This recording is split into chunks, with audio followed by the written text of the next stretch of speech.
Russian President Vladimir Putin's recent threat to use nuclear weapons will not staunch U.S. aid to Ukraine, the Pentagon's top spokesman said Thursday. In terms of the statements or the announcements coming out of Russia, it does not affect the commitment to continue working closely with our international partners and our allies on providing Ukraine with the support that it needs in their fight to defend their country.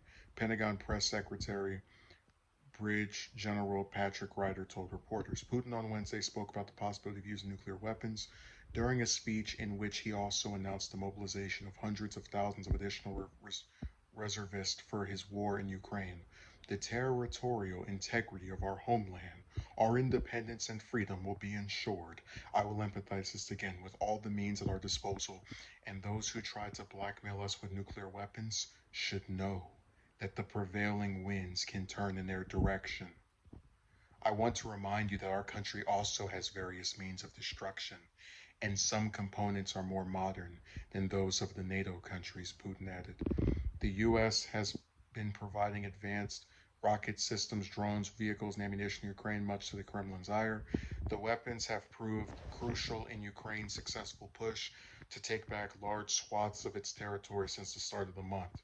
Ryder said U.S. officials remain focused on communicating with their Ukrainian counterparts, allies, and partners on what they need, and Putin's rhetoric will not affect that. We will continue to have those conversations, and we'll continue to think through not only what they need in the medium to long term, but also what they need now, he said. I don't see how. I don't see those conversations being impacted by this situation. Ryder also said U.S. forces are speaking with the Ukrainian government about what their military will need ahead of winter, which is expected to be brutal for soldiers on the front line. We're providing some winter gear, but we'll continue to have those conversations and support them as we head into the winter months here, he said. So let me explain why the U.S. is run by fools. Um, Nuclear weapons are nothing to play around with. And the Ukraine conflict, even, and I'll be the first one to say it's something that's wrong, that's bad. You can make 900 different arguments for why Russia is in the wrong for doing this. But the Ukraine invasion has no effect on Americans. This has nothing to do with us. So when you have Putin giving a speech where he says, and I think they kind of misrepresented. And what I mean by this is that a lot of times you'll have a country like North Korea or Russia or Iran that the U.S. will go, oh my God, they're threatening us. But then you read their statement, it's retaliatory. It's like, hey, we won't mess with you if you don't mess with us, or at least that's what you can infer from when he says, and those who try to blackmail us with nuclear weapons should know that the prevailing winds can turn in their direction.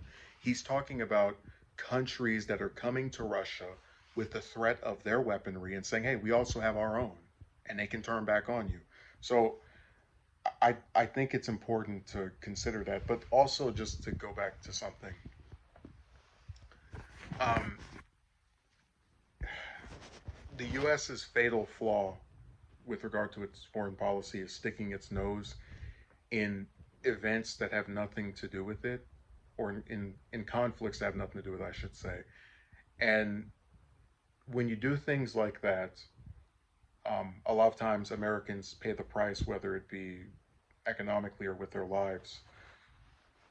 And I don't understand where, like, I just can't picture an American president who has any semblance of um, like actual concern for Americans' lives, hearing from a foreign leader who only currently has a problem with the U.S. because we keep sticking our nose in something that has nothing to do with us, possibly being willing to use nuclear weapons in retaliation against what we're doing to them, and not immediately pull out and go, hey, look, we're fine with the financial aid.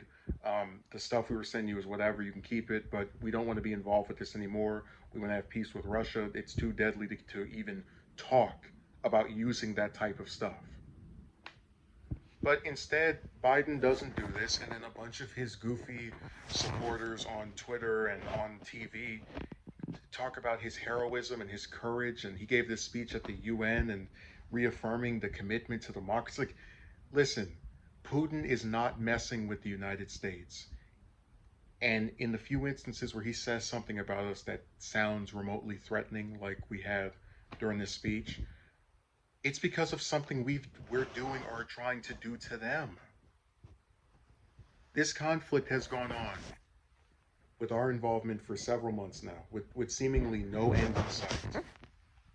They talk about progress, they talk about stuff is changing, but just you're probably going to be seeing this for the rest of the year, if not into next year as well. And I don't think it's wise to keep poking a bear, especially one who's not doing anything to you. See, this would be different if Putin wanted to, like, let's say, invade the U.S., right? Then all bets are off in terms of what stuff you do to respond to this.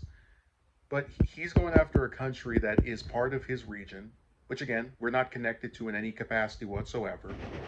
Um, and we're going to face the possibility of being nuked to death because we want to play the moral high ground and stick our nose in things that have nothing to do with us.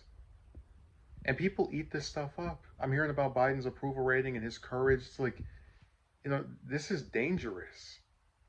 And it's not dangerous because Putin's a man. It's dangerous because Putin is trying to do something in the country that I don't agree with, a lot of other people don't agree with, but I must reiterate, has nothing to do with us. So anything that he may do relating to retaliating against the U.S., you can bet that if we didn't stick our nose in what he was doing, it probably wouldn't be happening. So I think we should get out. Um, but knowing the United States and our weird theme of sticking with partners and we're all one world, that we're just not even going to bother with thinking critically. So we have leaders who are completely fine with playing Russian roulette with our lives.